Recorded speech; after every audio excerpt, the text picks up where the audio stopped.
Culture is cumulative. Culture বা সংস্কৃতি হচ্ছে ক্রমপুঞ্জীভূত, এটা নিত্য নতুন অনেক নিয়ম কানুন, অনেক ব্যবস্থা এর সাথে যুক্ত হচ্ছে। দেখো আমাদের আমাদের সামাজিক জীবন যাপনের দিকে যদি আমরা খেয়াল করি, অনেক নতুন নতুন জিনিসপত্র আমরা ব্যবহার করছি না? এই যে আজকে জুমে ক্লাস নিচ্ছি, বলো তো 20 বছর আগে এটা ছিল? এই ব্যবস্থা ছিল? আগে শিক্ষকরা আমাদেরকে ব্ল্যাকবোর্ডে আর কি বলে চক ডাস্টার দিয়ে ক্লাস করিয়েছেন, তাই না? চকের গুঁড়ো পরে স্যারদের মাথা সাদা হয়ে যেত ওই চকের গুঁড়োয়, তাই না? এখন কি সেদিন আছে? এখনো আছে, সেটা হারিয়ে যায় নাই আমাদের সংস্কৃতি। হ্যাঁ, প্রাইমারি স্কুলে আছে, গ্রামাঞ্চলে এখনো আছে, বিশেষ করে শহরাঞ্চলগুলোতে ওই ব্যবহার কমে গেছে, কিন্তু আছে এখন। তো এই যে নতুন নতুন পোশাক আশাকের নতুন রং ঢং, তাই না, কাপড়ের মান, নতুন নতুন নতুন নতুন নিয়ম কানুন আসছে না? তো এই যে নতুন নতুন নিয়ম কানুন, আইন কানুন আসছে। শিশু আইনের কথা বলছিলাম গত গত গত ক্লাসে, সম্ভবত 1974 সালের শিশু আইন ছিল। 2013 সালে সেই শিশু আইনটা আবার নতুন করে করেছে না বাংলাদেশ সরকার, জানো তো?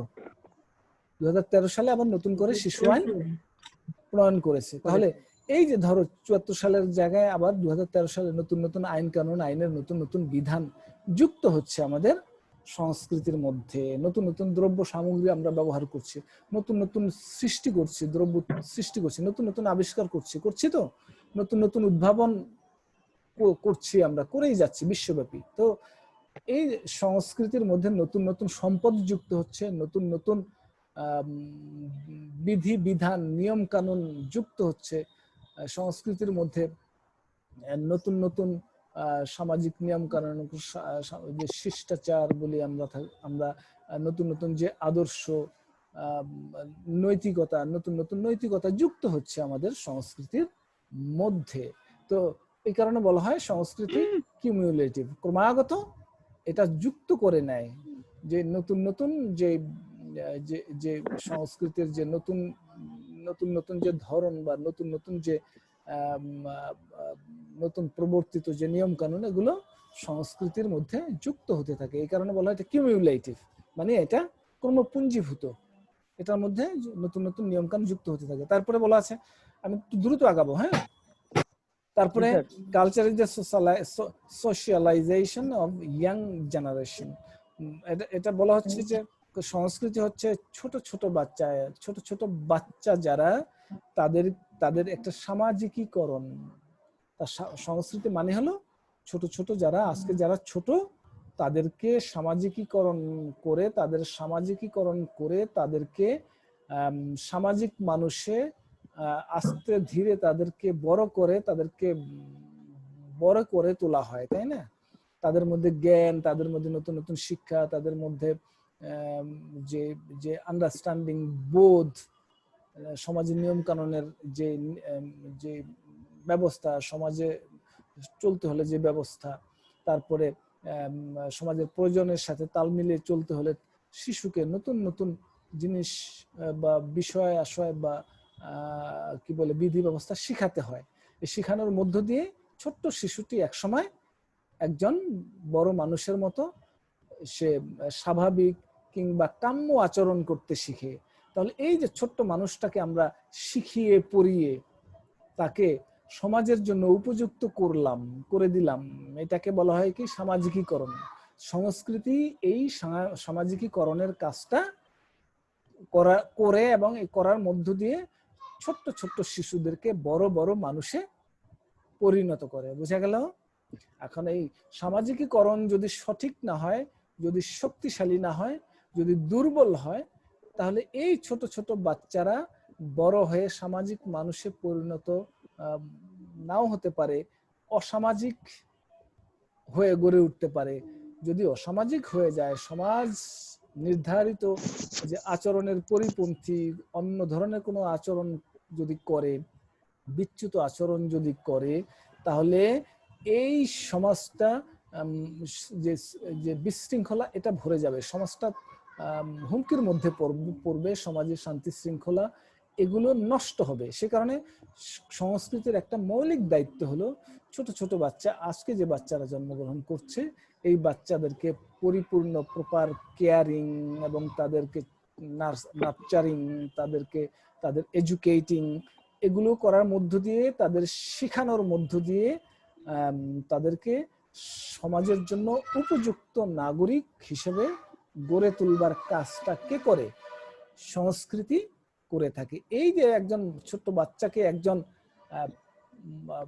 ম্যাচিউরড মানুষে পরিণত করবার কাজটা যে করলো, সেই অস্তিত্বের নাম হলো সংস্কৃতি। এই কারণে এটাকে বলা হয় culture is a socialization of young generation. তরুণ ছোট ছোট বাচ্চাদের সামাজিকীকরণের একটা প্রক্রিয়া হলো সংস্কৃতি। এরপরে বলা হচ্ছে আরেকটা, culture ডিফিউজেস from place to place. Culture diffuses from place to place. সংস্কৃতি ছড়িয়ে পড়ে স্থান থেকে স্থানান্তরে। মানে সংস্কৃতিটি কোনো একটা নির্দিষ্ট জায়গায়, কোনো একটি নির্দিষ্ট জায়গায় আবদ্ধ হয়ে থাকে না। সংস্কৃতির ধর্মই হলো সে আশেপাশে চতুর্দিকে সে ছড়িয়ে পড়বে। বুঝা গেল? তার মানে এক জায়গা থেকে সে আরেক জায়গায় ছড়িয়ে পড়বে। ধরো আমাদের দেশে অনেক সংস্কৃতি বাইরে থেকে চলে আসে না? চলে আসছে কিনা? ধরো আমাদের নিত্যদিন দেখবা যে অনেক কিছু আমরা যেটা আমাদের দেশে সেটা আমাদের দেশে জন্ম হয় নাই। বা স্যার মেয়েদের টি-শার্ট আর টপস, গুড, এটা আমাদের দেশের পোশাক ছিল না স্যার? ছিল না, এটা ওয়েস্টার্ন সমাজে আমাদের দেশে চলে আসছে না। কারণ হলো ওই দেশে হ্যাঁ আমি বলছি আমিও এটা বলতে চাইছি। আমি পুরুষ বলে তো পুরুষের সব কথাই সাপোর্ট করব তা তো না। হ্যাঁ, যেমন ছেলেরা কান ফোড়ায় না? জি স্যার। এটা কি আমাদের দেশের কোন ছেলে মেয়েরা 10 বছর 20 বছর আগে 25 বছর আগে করেছে? কোত্থেকে আসলো এটা? বাইরের কালচার, ওয়েস্টার্ন কালচার থেকে, তাই না? এমনি করে পোশাক পরিচ্ছদ, খাওয়া দাওয়া, তারপরে হলো জ্ঞান, এটা কি এক জায়গায় থাকে, সীমাবদ্ধ থাকে? না স্যার। যদি থাকতো, নিউটনের যে জ্ঞানের সূত্র, গতির সূত্র, সেটা পুরো পৃথিবী ব্যাপী এই জ্ঞানের যে গতির সূত্রকে কাজে লাগে পৃথিবীর মানুষ রূপান্তরিত হচ্ছে না? কোথাও হয়তো এটার একটা নতুন যন্ত্রপাতি আবিষ্কার হচ্ছে, সেটা সারা বিশ্বে ছড়িয়ে যাচ্ছে না? এই যে ল্যাপটপ, ধরো এই যে কম্পিউটার, যে যে যে যে ডিভাইস আমরা বলে থাকি, যেটা আমরা ব্যবহার করছি, আমরা ব্যবহার করছি, যে মোবাইল, অ্যান্ড্রয়েড মোবাইল, আমরা তৈরি করেছি। আমাদের দেশের সক্ষমতা, এটা কি আমাদের দেশের সম্পদ? আমাদের দেশের সম্পদ কোথায়? এগুলো তৈরি হচ্ছে অন্য কোথাও, তাই না? কিন্তু আমরা চতুর্দিকে সব দেশে ছড়িয়ে গেছে না? তো সংস্কৃতি শুধু নিয়ম কানুন না, সংস্কৃতি তো যে কোনো বৈজ্ঞানিক আবিষ্কার, যে কোনো যন্ত্রপাতি, দ্রব্য সামগ্রী, যেগুলো মানুষ জ্ঞান দিয়ে, তার সক্ষমতা দিয়ে, যোগ্যতা দিয়ে তৈরি করে, এগুলো তো সংস্কৃতি নাকি? সংস্কৃতি বলছিলাম না সম্পদ এবং নিয়ম কানুনের সমষ্টি, বলছিলাম না বস্তুগত এবং অবস্তুগত সম্পদের সমষ্টি, বৈষয়িক এবং মানসিক, বলছিলাম না? মানসিক হলো মানুষের জ্ঞান, মানুষের বুদ্ধি, মানুষের যোগ্যতা, নিয়ম কানুন, এগুলো হলো মানসিক সম্পদ। আর ওই যে কম্পিউটারের কথা বললাম, দ্রব্য সামগ্রী, বৈজ্ঞানিক পাখা, এই কি বলে বৈদ্যুতিক পাখা, আরো যত প্রযুক্তিগত যত দ্রব্য সামগ্রী কিংবা কোনো যন্ত্রপাতি যে আমরা ব্যবহার করি, এগুলো হলো বৈষয়িক সম্পদ, এগুলো সমষ্টি। তাহলে এই যে কালচার নতুন নতুন যুক্ত হচ্ছে, তাই না? তাহলে এগুলো হয়তো এক জায়গায় তৈরি হয়েছে, কোনো এলাকার হয়তো 1-2 জন মানুষ বা একটা গ্রুপ তৈরি করেছে, কিন্তু পরবর্তীতে এটা ওই জায়গায় কেন্দ্রীভূত থাকে, এটা ছড়িয়ে পড়েছে। সংস্কৃতির ধর্মই হলো সে আশেপাশে যেখানেই ফাঁকা পাবে সেখানেই ছড়িয়ে পড়বে, কিংবা আশেপাশে যেখানে দুর্বল সংস্কৃতি থাকবে সেখানে ছড়িয়ে পড়বে। আমাদের দেশে যে জ্ঞান আমরা ব্যবহার করি, ধরো এই যে জ্ঞান ব্যবহার করছি, জুম ব্যবহার করে, এই যে প্রযুক্তির জ্ঞান, এটা তো একটা জ্ঞান নাকি? এই যে আমরা মিটিং করছি না, ক্লাস করছি, তো ধরো এটা তো আমাদের ছিল না। এই জ্ঞানে আমরা দুর্বল ছিলাম না? আমরা তো দুর্বল ছিলাম, আমরা দুর্বল অনেক কিছুতে, এখন আমরা দুর্বল। কিন্তু এগুলো পাশ্চাত্যের বা অন্য আশেপাশে কোনো দেশে তারা এই জ্ঞানের দিক থেকে শক্তিশালী, ফলে তারা এই জ্ঞান দিয়ে নতুন নতুন জিনিস আবিষ্কার করেছে। আমাদের যেহেতু দুর্বল দেশ, আমাদের দেশে এটা ঢুকে গেছে। তো সংস্কৃতি এক জায়গা থেকে আরেক জায়গায় প্রবেশ করে, ছড়িয়ে পড়ে অপেক্ষাকৃত দুর্বল সংস্কৃতি যেই দেশ যেই অঞ্চলে, সেই দুর্বল সংস্কৃতির অঞ্চলে সংস্কৃতিগুলো ছড়িয়ে পড়ে। বুঝা গেল? এই কারণে এটাকে বলা হয়, এ নিয়ে একটা বিখ্যাত তত্ত্ব আছে যে ব্যক্তিবাদ। ব্যক্তিবাদ, সংস্কৃতির ব্যক্তিবাদ একটা তত্ত্ব আছে। মানে সংস্কৃতির ব্যক্তিবাদের মূল কথা হলো সংস্কৃতি, ওই যে বললাম, দুর্বল সংস্কৃতি এবং শক্তিশালী সংস্কৃতি যদি পাশাপাশি থাকে, তাহলে শক্তিশালী সংস্কৃতিটা দুর্বল সংস্কৃতির মধ্যে প্রবেশ করবে, ডিফিউজ করবে। বুঝা গেল? ধরো ইন্ডিয়ার, আমাদের পাশের দেশ, পার্শ্ববর্তী দেশ ভারত, ভারতের অনেক কিছু আমরা অনুসরণ করি না, করছি কিনা? অনুসরণ করছি, আমাদের করছি। ধরো আমাদের চিকিৎসার জন্য আমরা কোথায় চলে যাই? ওদের যে চিকিৎসার যে সংস্কৃতি, মেডিকেল ট্রিটমেন্টের যে সংস্কৃতি উন্নত, আমাদের কি অতটা ইন্ডিয়ার মতো অতটা উন্নত বা অতটা শক্তিশালী নয়। সেই কারণে আমরা কি করি? আমরা ঝুঁকি না নিয়ে আমরা ইন্ডিয়ার সংস্কৃতির কাছে আমরা চলে যাই, ওদের মেডিকেল যে সংস্কৃতি সেটার কাছে আমরা চলে যাই, ওদের কাছ থেকে চিকিৎসা নিয়ে চলে আসি। বুঝা গেল? তাহলে আমাদের মধ্যে ছড়িয়ে পড়লো। তো এই কারণে বলা হয় সংস্কৃতি বা culture diffuses from one place to another, বা diffuses from place to place, মানে এক স্থান থেকে আরেক স্থানে ছড়িয়ে পড়ে। এই কারণে সংস্কৃতিকে এক জায়গায় আটকে রাখা যায় না। হ্যাঁ, আচ্ছা, ইন্ডিয়ার কোন এক নায়িকা যদি ধরো নতুন এক ডিজাইনের পোশাক পরে, সেটা যে সিনেমা একবার দেখবে, ওইটা আমাদের দেশে বানানো চাই। পরবর্তী দিনে দেখা যাবে আমাদের দেশের টেইলার্স যারা, তারা তৈরি করে ফেলেছে। হ্যাঁ, এবং একটা হুজুগ তৈরি হয়ে যায় আমাদের। এটা ছেলেদের মধ্যে না শুধু মেয়েদের মধ্যে না শুধু ছেলেদের মধ্যেও, তাই না? কি বলে সালমান ভাই, দেখা গেল সালমান ভাই কোন ধরনের, এই যে না কান ফোরানো, এগুলো তো আসছে ওখান থেকে, তাই না? একটা বেসলাইট হাতে পড়তো, ওইটাই আমাদের বাংলাদেশের ছেলেরা কপি করে। সালমান ভাই কান ফলো করে লাভ নাই তো, লাভ আরে ওই তো বিয়ে করে না, না ওই তো বিয়ে করে না, তাহলে তো বেই থাকতে হবে, অবিবাহিত থাকতে হবে। একটা মানুষের সবকিছু কি ফলো করে, তাই না? কারো যারা ওই যে বড় বড় ফ্যান, কারো চুল আঁচড়ানো ফলো করে, তাই না? কারো জামা কাপড় পোশাক ফলো করে, কারো বা ওই যে কান ফোরানো ওটা ফলো করে, কারো বা অঙ্গভঙ্গি, তাই না, সেটা ফলো করে। সবকিছু তো আর ফলো করে না, তাই তো? সালমান ভাই ওই কাজ করে নাই বলে যে ওইটা আমাদের দেশের তরুণরা ওইটা করবে, এমন তো না, তাই না? আচ্ছা, এনিওয়ে, কি জন্য বলছিলাম? সংস্কৃতি, culture diffuses from place to place, এক জায়গা থেকে আরেক জায়গায়। এরপরে বলা হচ্ছে culture is an education. Culture হলো একটা শিক্ষা, একটা শিক্ষা ব্যবস্থা। সংস্কৃতি আমাদেরকে কি করতে হয়? শিখতে হয়। আমরা কি মায়ের পেট থেকে সংস্কৃতি শিখে এসেছি? না স্যার, না স্যার, কেউ শিখে আসে না। সংস্কৃতি এটা এটা এটা এটা কি বলে, এটা এটা এটা আমরা কি বলে, জৈবিক ইস্যু না, এটা মানুষ জন্মসূত্রে নিয়ে আসে না, এটা জগতে সমাজ থেকে শিখতে হয়। সংস্কৃতি, ওই যে বললাম, নিয়ম কানুন শিখতে হয়। বাবা শিখায়, মা শিখায়, বড় ভাইয়েরা বোনেরা শিখায়, স্কুলের শিক্ষকরা শিখায়, পাড়া প্রতিবেশী মুরব্বীরা শিখায়, তাই তো? আমার সহকর্মীরা শিখায়, আমার বন্ধু বান্ধবেরা শিখায়। যে জিনিসটা আমি জানি না সেটা শিখায় না আমাকে। এমনি করে সবাই প্রত্যেকে শিখানোর মধ্য দিয়ে, শিখানোর মধ্য দিয়েই আমরা সমাজের জন্য তৈরি হই, তাই তো?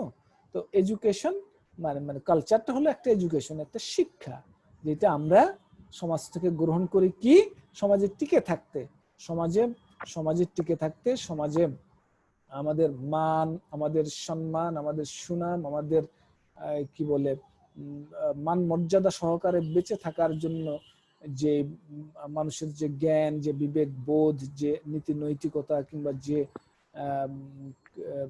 মূল্যবোধ চর্চা দরকার হয়, এগুলো আমরা সমাজ থেকেই শিখি, বা সমাজ আমাদেরকে শিক্ষা দেয়।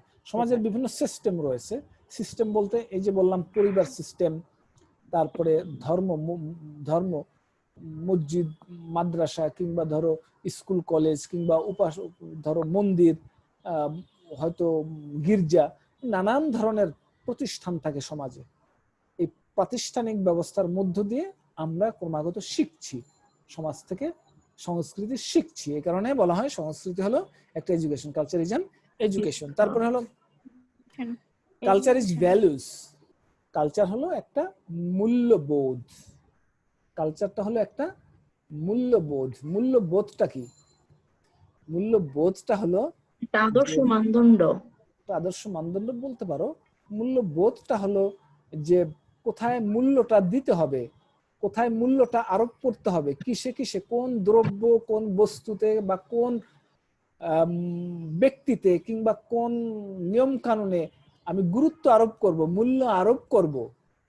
সেই মূল্য আরোপ করার যে ব্যবস্থা, সেটাকে আমরা মূল্যবোধ বলে থাকি। ধরো তোমরা দুই বান্ধবী বসে গল্প করছো, পাশ দিয়ে তোমার শিক্ষক হেঁটে চলে যাচ্ছেন, তখন আমরা কি করি? হঠাৎ করে স্যারের সাথে স্যারকে যখন নজরে আসে, দ্রুত দাঁড়িয়ে গিয়ে ছোট্ট করে একটু সালাম দেই না স্যার, বলি না আসসালামু আলাইকুম?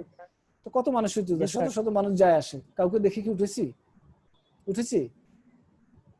কাউকে দেখে উঠেছি? না স্যার, উঠি নাই। তো শিক্ষককে দেখে উঠলাম কেন? শিক্ষকের প্রতি আমি একটা মূল্য দিলাম, শিক্ষকের প্রতি মূল্য দিলাম, বা মূল্য দেওয়ার বোধ অনুভব করলাম। সুতরাং এটা মূল্যবোধ। অর্থাৎ তারপরে ধরো পতাকা উঠছে, পতাকা যখন উড়ে তখন আমরা কি সম্মান জানাই না? পতাকার প্রতি সম্মান জানাই না? তখন জাতীয় সঙ্গীত পরিবেশিত হয়, আমরা কি করি? দাঁড়িয়ে সম্মান জানাই না? তো এই যে জাতীয় পতাকাকে সম্মান দিলাম, তারপরে কোন নিয়ম কানুনকে আমি সম্মান করে সেটাকে গুরুত্ব দিয়ে আমি মেনে চললাম, সবগুলি হলো মূল্যবোধ। অর্থাৎ যে বোধ বিবেচনাকে আমি মূল্য দিলাম, গুরুত্ব দিলাম, এটাকে বলা হয় মূল্যবোধ।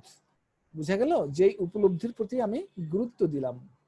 তো সমাজে অনেক নিয়ম কানুন আছে, যে নিয়ম কানুন গুলোকে আমি গুরুত্ব দিয়ে বা মূল্য জ্ঞান করে আমি সেগুলোকে মেনে চলি, আমার নিজের জীবনে মেনে চলি এবং অপর মানুষকে মেনে চলার জন্য বলি। এটা তো মূল্যবোধ। তো এই যে মূল্যবোধ, কালচার একটা মূল্যবোধ, কালচার নিজেই একটা ভ্যালু। কালচার আমাদেরকে বলে দেয়, কালচার আমাদের মধ্যে এমন একটা মানদণ্ড সেট করে দেয় যে কোনটা সঠিক, কোনটা সঠিক নয়, কিংবা কোনটা ভালো, কোনটা ভালো নয়, কোনটা উচিত, কোনটা উচিত নয়। বুঝা গেল? শিক্ষককে দেখে তাকে দেখে কি, শিক্ষককে দেখে তুমি সিগারেট কি খাইবা, না সিগারেট নিভিয়ে সরিয়ে ফেলবা? কোনটা করবা? এমন কোন শিক্ষার্থী আছে শিক্ষককে দেখলে আরো ওই যে ধুমায়িত পরিবেশটা আরো বেশি করে তৈরি করে? না, এরকম তো নাই। তাহলে এই যে একটা নিয়ম, স্যারকে দেখলে যে ওই কাজটা আপনার বাবু তো করা করে আসতেছে, আসুক, ও ক্লাসটা এনজয় করতেছে, এনজয় করুক। আচ্ছা, তো এই যে ধরো যে কোনটা উচিত অনুচিত, এটা আমাদের কে শিখিয়ে দিচ্ছে? সংস্কৃতি, তাই না? উচিত অনুচিত, ভালো মন্দ, কল্যাণ অকল্যাণ, সঠিক ব্যাঠিক, এই ধরনের একটা মানদণ্ড ঠিক করে দেয় কে আমাদের সামনে? সংস্কৃতি। ফলে আমরা কি করি? ওই সংস্কৃতির মানদণ্ড অনুযায়ী ভালোটা গ্রহণ করি, মন্দটা থেকে সরে থাকি, কল্যাণমূলক কাজটা করি, অকল্যাণের কাজটা সযত্নে এড়িয়ে চলি। সঠিকটা নেই, সঠিক যেটা নয় সেটাকে আমরা পরিত্যাগ করি না? তাহলে এই যে সংস্কৃতি হলো ভ্যালুস। সংস্কৃতি self is a value which decides our course of action, যেটা আমার যে কাজ কি হবে, আমার কি ধরনের আচরণ হবে, what should be my behavior, what should be our collective behavior, everything is allowed or disallowed according to our cultural values. সাংস্কৃতিক মূল্যবোধ অনুযায়ী হয় এলাউ হবে, না হয় অনুমোদিত হবে, না হয় অনুমোদিত হবে না। বুঝা গেল? আমার কোনো আচরণ কালচার অনুযায়ী এটা হয়তো ঠিক হবে, না হয় ঠিক হবে না। কালচার আমাকে তাগিদ দেয় যে তুমি ঠিকটা করো, ঠিক কাজটা করো, ঠিক আচরণটা করো। যে এই আচরণটা ঠিক নয়, সঠিক নয়, ভালো নয়, এই আচরণটা তুমি করিও না, এমন একটা তাগিদ আমাকে কে দেয়? সংস্কৃতি দেয়। বুঝা গেল? সংস্কৃতি। এই কারণে বলা হয় culture is a value. Culture হলো একটা মূল্যবোধ যেটা আমাকে একটা সঠিক সিদ্ধান্ত নিতে সাহায্য করে, ভালো মন্দের মধ্যে একটা সিলেকশনের সুযোগ করে দেয়। সঠিক সঠিক নয় এই দুইটার মধ্যে একটা সিলেকশনের সুযোগ করে দেয়, কিংবা কোনটা কল্যাণধর্মী কোনটা কল্যাণধর্মী নয় সেই দুইটার মধ্যে একটাকে গ্রহণ করবার যে দিক নির্দেশনা আমাকে সংস্কৃতি বা সাংস্কৃতিক মূল্যবোধ সেটা ঠিক করে দেয়। বুঝা গেল? ফলে সেই অনুযায়ী আমরা সকলেই ভালোটাই তো গ্রহণ করি নাকি? ভালোটা গ্রহণ করি, সঠিকটা গ্রহণ করি, কিংবা কল্যাণ রয়েছে এমন এমন কোন ব্যবস্থা, এমন কোন দ্রব্য বা এমন কোন নিয়ম কানুন আমরা গ্রহণ করি, আর অকল্যাণের যেটা সেগুলোকে আমরা সরিয়ে দেই। এই কারণে বলা হলো কালচার ইজ এ ভ্যালুস। এখন বলা আছে ভ্যালুসটা কি? Rights and wrong. বললাম যে সঠিক এবং সঠিক নয়। should do what should do and what shouldn't do, কি করা উচিত কি করা উচিত না এটা ঠিক করে দেখে সংস্কৃতি বা সংস্কৃতির ভ্যালু। বুঝা গেল? এরপরে বলা হলো আরেকটা বৈশিষ্ট্য হলো, আমার সময়টা কতটুকু হয়েছে তোমরা কি কেউ কি বলবা?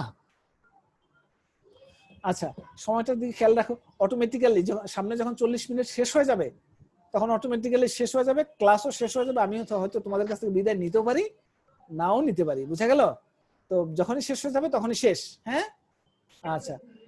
ক্লাস করার সময় আসলে সময়টা ঠিক থাকে না, কথা বলতে বলতে সময়টা দ্রুতই চলে যায়, সেটা মানে হদিশ রাখতে পারি না। হ্যাঁ, এটা আমার একটা পার্সোনাল একটা সমস্যা বা এটা আমার দুর্বলতা বলতে পারো। এনিওয়ে, আমরা আগাচ্ছি। তারপর বলা হলো culture is selective in what it borrows and retains.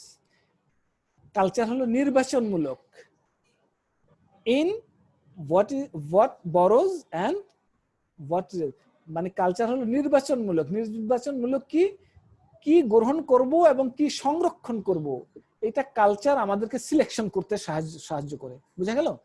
অনেক পরিবর্তন হয় সমাজে, অনেক নিয়ম কানুন আসে, অনেক ভালো মন্দ, অনেক বিধি ব্যবস্থা আচার আচরণ সমাজে দেখতে পাওয়া যায়, যায় না? যায় তো? তো সংস্কৃতি আমাকে বলে দেয় যে কোনটা তুমি গ্রহণ করবে, যে বড় বড় মানে ধার করা, কোনটা তুমি নিবা, কোনটা তুমি নিবা এবং সংরক্ষণ করবা, তোমার নিজের মধ্যে আত্মস্থ করে নেবা, ইন্টারনালাইজড করে নেবা, নিজের মধ্যে হজম করে নেবা, অর্থাৎ নিজের ব্যক্তিত্বের সাথে ওটা মিশিয়ে নেবা। কোনটা তুমি সংরক্ষণ করবা এবং কোনটা সংরক্ষণ করবা না, এটা সিলেকশন বা এটা নির্বিচার বা এটার একটা চয়েস নির্ধারণ করে দেয় কে? সংস্কৃতি। সংস্কৃতি। সংস্কৃতি। ধরো ওই যে বললা না পোশাক আশাক, আটো পোশাক, ধরো বিদেশের অনেক কিছুই আমরা দেখি, অনেক কিছু দেখি না, সবকিছু কি আমরা গ্রহণ করি? সবকিছু কি আমরা গ্রহণ করি? সবকিছু তো গ্রহণ করি না। সংস্কৃতি সংস্কৃতি সে সবগুলোকে চালুনি দিয়ে মাপে, চালুনি দিয়ে মাপে। মেয়েরা তো ভালো বুঝবা, চালুনি চালুনি চালুনি দিয়ে কি করে? আর আমি চিনি চালুনি দিয়ে কি করে? কি করে? এই যে চালি করে, হ্যাঁ তার ছাকে ময়লা পরিষ্কার করে। হ্যাঁ, যেগুলো উচ্ছিষ্ট চালের মধ্যে যেগুলো নকল সেগুলো কি করে? যেগুলো ভালো না, ভালো চালগুলোকে আলাদা করে, মন্দ চালগুলোকে এগুলো দিয়ে করে না চালুনি, ছোট ছোট গুড়া গুড়া গুলো পড়ে যায় আর ভালো পুষ্ট চালগুলো থেকে যায়। তাহলে সংস্কৃতি হলো সিভ, সিভ মানে হলো চালুনি, এটা চালে। চালে কি পৃথিবীতে যত ঘটনা ঘটে, যত নিয়ম কানুন, খাবার দাবার, পোশাক পরিচ্ছদ, গান বাজনা, যাই কিছুই হোক না কেন জগতে, আমার আশেপাশে যাই কিছু ঘটুক না কেন, আমরা ওই সংস্কৃতির মানদণ্ডে সবগুলোকে কি বলে চালুনি করি। চালুনি করার মধ্য দিয়ে যেটা মন্দ এটাকে বাদ দিয়ে দেই, আর যেটা ভালো এটাকে আমরা কি করি? বড় করি, ওটাকে গ্রহণ করি এবং ওইটাকে আমরা রিটেইন করি। রিটেইন করি মানে কি? ওটা আমাদের সমাজে, আমাদের নিজেদের মধ্যে ওটাকে আমাদের আপন করে নেই এবং ওইটা আমাদের প্রতিদিনকার চাল চলনে কিংবা কথাবার্তা কিংবা আমাদের উৎসব পালন কিংবা আমাদের বিনোদন, এসব কিছুতে ওইটাকে আমরা আমাদের মতো করে সংস্কৃতির অংশ করে নেই। তো এই যে সিলেকশনটা কে করে দেয়? ওই যে চালুনি দিয়ে মাপলাম বা সিলেক্ট করলাম, কে করে দেয়? সংস্কৃতি। পৃথিবীতে ধরো এখন তো তথ্য প্রবাহের যুগ, তাই না? এখন তো আমি আমার ঘরের বসে একটা মোবাইলের বাটন টিপে আমি সমস্ত জগৎকে দেখতে পারি, পারি না? পারি কি? জি স্যার। সেই জগতের মধ্যে ঢুকে আমি অনেক সেখান থেকে জ্ঞানও নিতে পারি, সেখান থেকে আমি অনেক মন্দ কিছু নিতে পারি, পারি না? ওখানে সবটাই আছে, ওখানে জ্ঞানের কথাও আছে, ওখানে আবার আবার মন্দ যেগুলো আমাদের আমাদের আমাদের যে সামাজিক যে মানসসত্তা, আমাদের যে কালেকটিভ যে পার্সোনালিটি, যে সোশ্যাল পার্সোনালিটি, যেটা আমাদের পারিবারিক পার্সোনালিটি, আমাদের পারিবারিক শিক্ষা, আমাদের সংস্কৃতি, সবগুলোকে সাপোর্ট করে না। তাহলে আমাদের এই যে নিজস্ব সংস্কৃতি দিয়ে মাপি বা চালুনি দিয়ে চালার পর যেটা আমাদের কাজে লাগবে, যেটা আমাদের ভালো, সেটা আমরা গ্রহণ করি, আর মন্দটা কি করি? আমাদের বর্জন। আমরা সেগুলো থেকে দূরে সরে থাকি বা সেগুলোকে এড়িয়ে চলি, তাই তো? আচ্ছা, তো এই কারণে বলা হলো it's selective in what it borrows and রিটেইনস।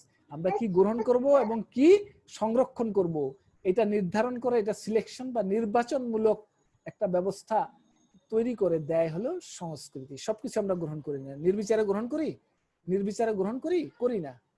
কোন সমাজ, কোন রাষ্ট্রে নির্বিচারে সবকিছু, অপরের সবকিছু গ্রহণ করি না। ওই যে ও বললো কি বলে আবির, ওর তো হলো গুরু হলো সালমান ভাই, তাই না? ও তো বললো যে সালমান ভাই তো বিয়ে করে নাই, তাহলে আমরা তো সবকিছু গ্রহণ করি না, আমরা তো নির্বিচারে এখন বিয়ে করে নাই, সালমান ভাইয়ের সবকিছু গ্রহণ করবো না। আমরা সালমান ভাইয়ের যেগুলো ভালো সেগুলো গ্রহণ করবো, যেগুলো ভালো না সেগুলো গ্রহণ করবো না, করি না। আমাদের সংস্কৃতি এটাই আমাদেরকে বলে। আমাদের সংস্কৃতি, যে কোনো সংস্কৃতি, যে কোনো দেশের সংস্কৃতি, যে কোনো দেশের জাতীয় সংস্কৃতি এই কাজটাই করে। অপরাপর সংস্কৃতির যা কিছু ভালো সেটা তারা নেয়, সিলেকশন করে, আর সিলেকশন করে যেটা ভালো না এগুলোকে বাদ দেয়। বুঝা? আশা করছি যে তোমরা বুঝেছো, তাই না? তারপরে সংস্কৃতির মধ্যে হিরোজ থাকবে, সংস্কৃতির মধ্যে কি থাকবে? Heroes to emulate. There are heroes in our culture to emulate. এখানে বলা হচ্ছে সংস্কৃতির মধ্যে আদর্শ ব্যক্তি বিদ্যমান থাকবে যাকে অনুসরণ করা হয়। বুঝা গেল? একটা সংস্কৃতির মধ্যে অনেক এমন আদর্শ স্থানীয় অনেক ব্যক্তি থাকে যে ব্যক্তিকে আমরা অনুসরণ করে থাকি। বুঝা গেল? মুসলিম সংস্কৃতির মধ্যে মুসলমানদের জন্য সবচাইতে আদর্শকে অনুসরণীয় কে? তার সবটুকুই আমরা গ্রহণ করি, তাই না? এরপরে হলো ধরো হিন্দু সমাজের মধ্যে, হিন্দু সনাতন সমাজ ভাই বোনদের মধ্যে তাদেরও আদর্শ আছে, তাই না? তারাও তাদের ধর্মের মধ্যে কোনো কাউকে আদর্শ মনে করে। আবার জাতীয় পর্যায়ে আসি, দেশীয় পর্যায়ের মধ্যে আসি, দেখো ধরো আমাদের সমাজে, আমাদের রাষ্ট্রের মধ্যে এমন ব্যক্তি আছে যাদেরকে আমরা অনুসরণ করি না? ধরো তোমরা আবার এর মধ্যে রাজনীতির মানে গন্ধ খুঁজতে যেও না। সেটা হলো আমাদের ধরো বঙ্গবন্ধু আছেন, তাই না? বঙ্গবন্ধু আমাদের এই স্বাধীনতার সংগ্রামে নেতৃত্ব দিয়েছেন, তাই না? তো তিনি আমাদের কাছে একটা আদর্শ, তাই না? তার আত্মত্যাগ, তার দেশের মানুষের প্রতি যে ভালোবাসা ছিল, আমরা যদি ভালোবাসার, অপর মানুষকে যদি ভালোবাসার যে আদর্শ যদি শিখতে চাই, বঙ্গবন্ধুকে শিখতে পারি না? আমাদের দেশে শেরে বাংলাকে ফজলুল হক, হোসেন সোহরাওয়ার্দী, তারপরে মাওলানা আব্দুল হামিদ খান ভাসানী, তাই না? এই যে মানুষগুলো তারা হলো they are our great leaders, great heroes in our culture. আমাদের সংস্কৃতি তারা হলো বড় বড় যে বীর, আমরা বলেছি বড় বড় নায়ক। তো সুতরাং এই নায়কদেরকে অনুসরণ করা যায়।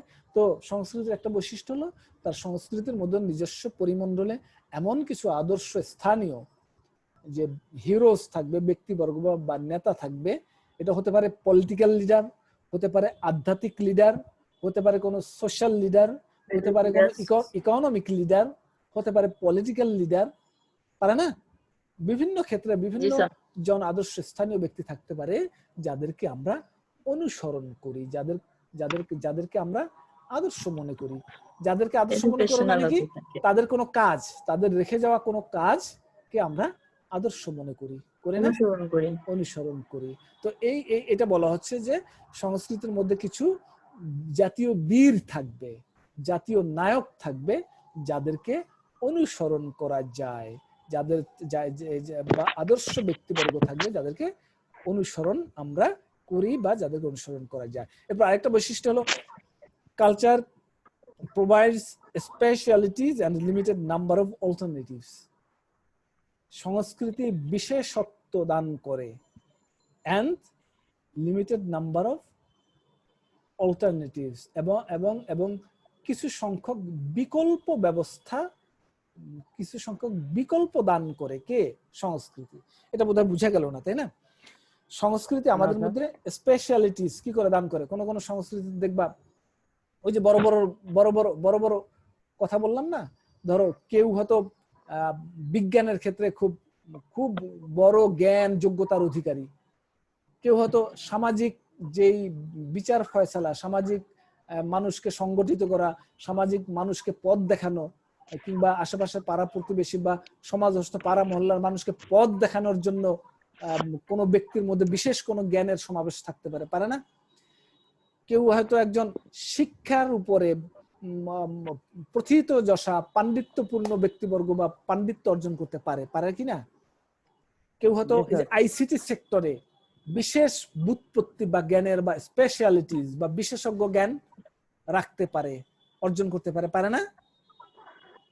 হয়তো চিকিৎসা সেবায়, চিকিৎসা ক্ষেত্রে অনেক বড় বড় পণ্ডিতরা রয়েছেন, অনেক যারা স্পেশালাইজড ডক্টর, ধরো যে বিশিষ্ট হৃদরোগ বিশেষজ্ঞ কিংবা বিশিষ্ট কি বলে পরিপাকতন্ত্র বিশেষজ্ঞ, এরকম সমাজ একটা দেশের নাগরিককে এরকম বিশেষ বিশেষ জ্ঞানের বিশেষ বিশেষ ক্ষেত্রে বিশেষ বিশেষ যোগ্যতা সম্পন্ন মানুষকে গড়ে তুলে সংস্কৃতি। এই কারণে বলা হয় যে সংস্কৃতি প্রোভাইডস স্পেশালিটিস, মানে সংস্কৃতি কিছু কিছু বিশেষজ্ঞ বা বিশেষত্ব জ্ঞান দান করে, তারপরে কিছু কিছু লিমিটেড বিকল্প দান করে। একটা নির্দিষ্ট বিষয়, নির্দিষ্ট ব্যবস্থার পরিবর্তে আরো কিছু ব্যবস্থা থাকে যে যেটা গ্রহণ করে। বুঝা গেল? ধরো কারো পছন্দ মাছ, কারো পছন্দ মাংস, কারো পছন্দ ধরো অন্য কিছু, তাই না? তাই তো? এখন সংস্কৃতি কি বলবে শুধু মাছই খাইতে হবে, ডালে কি বলে ভাতে কি বলে মাছে ভাতে বাঙালি, আমরা বলতাম না একসময় শুধু মাছই খেতে হবে, বলা যাবে? এই তো এখনো বলা যাবে, মানে যার যার পছন্দ অনুযায়ী যে কোনো ব্যবস্থা গ্রহণ করতে পারে। ধরো আমি এখান থেকে চিটাগাং যাব, ধরো চিটাগাং যাব, আমি রেলগাড়িতে যেতে পারি না?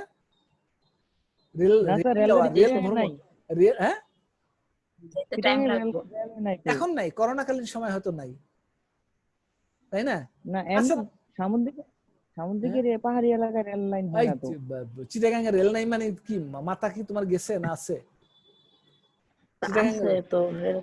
হ্যাঁ, ট্রেনের ব্যবস্থা আছে, সুন্দর সুন্দর ট্রেন আছে। হ্যাঁ, সমস্ত বিভাগীয় শহরগুলোতে ট্রেন লাইন আছে, ট্রেনের যাতায়াত আছে। এখন আমি ট্রেনেও যেতে পারি, বাসেও যেতে পারি, এরও যেতে পারি, পারি না? এখন কে কোনটাতে যাবে, যার যেটা ইচ্ছা যেতে পারে। এখন কি সংস্কৃতি বলবে যে না এটা রেলগাড়িতে যাওয়া আসলে অন্যায় হবে, এটা ঠিক হবে না, এটা এটা এটা এটা এটা জায়েজ হবে না, এরকম কি বলবে? সংস্কৃতি বলবে এই পথগুলো খোলা আছে, মানে বিকল্প ব্যবস্থা সংস্কৃতি তৈরি করে দেয়, যার যেটা ইচ্ছা, যে পথ বা যে মত, যে যেটা অনুসরণ করতে চায় করতে পারবে, কেউ সংস্কৃতি এখানে বাধা দিবে না, যদি না সামাজিক জীবন যাপনের জন্য, সামাজিক মানুষের জন্য সেটা ক্ষতিকর না হয়। ধরো ওই যে বললাম না, মাছও খেতে পারি, তারপরে গোস্ত খেতে পারি, ভাতও খেতে পারি, কিংবা পোলাও খেতে পারি, কিংবা রোস্ট খেতে পারি, পারি না? কিন্তু কি আমি কি অ্যালকোহল খেতে পারবো, মদ খেতে পারবো? সমাজ কি সেটা সাপোর্ট করবে? না। তাহলে সংস্কৃতি মানুষের জীবন ধারণের জন্য কিছু বিকল্প ব্যবস্থা রেখেছে। এখন এই বিকল্প ব্যবস্থাটা যদি না সামাজিক জীবনযাপন, মানুষের স্বাস্থ্যের জন্য, কিংবা সামাজিক পারস্পরিক জীবন যাপনের জন্য যতক্ষণ পর্যন্ত না সেটা ক্ষতি বা অকল্যাণের কারণ হচ্ছে ততক্ষণ পর্যন্ত সেই ব্যবস্থার যে কোনো একটা গ্রহণ করা যেতে পারে। বুঝা গেল? ধরো আমি আগে ব্যাংকে চাকরি করতাম, আমি এখন শিক্ষকতায় আসছি, তাই তো? আমি ব্যাংকেও থাকতে পারতাম, শিক্ষকতায় আসছি, আসার সুযোগ আছে, এটাও আসছি। সংস্কৃতি আমাকে বাধা দিয়েছে? কথা বলতে হবে, সংস্কৃতি আমাকে বাধা দিয়েছে? না, শিক্ষকতায় যেতে পারবে না, এটা তোমার জন্য নাজায়েজ কাজ, তোমার জন্য ব্যাংকে থাকাটাই ভালো বলবে? শিক্ষকতায় আসছি, শিক্ষকতাটা যেহেতু সমাজ এবং রাষ্ট্রের জন্য অকল্যাণকর না, এই পেশাটা অকল্যাণকর না, এই কারণে আমাকে কালচার এই অনুমতিটা দিয়ে রেখেছে। এই বিকল্প অনেকগুলো উত্তম বিকল্প থাকবে যেগুলোর মধ্য থেকে তুমি যে কোনো একটা তোমার ইচ্ছা মতো গ্রহণ করতে পারবে। হ্যাঁ, এটাকেই বলা হচ্ছে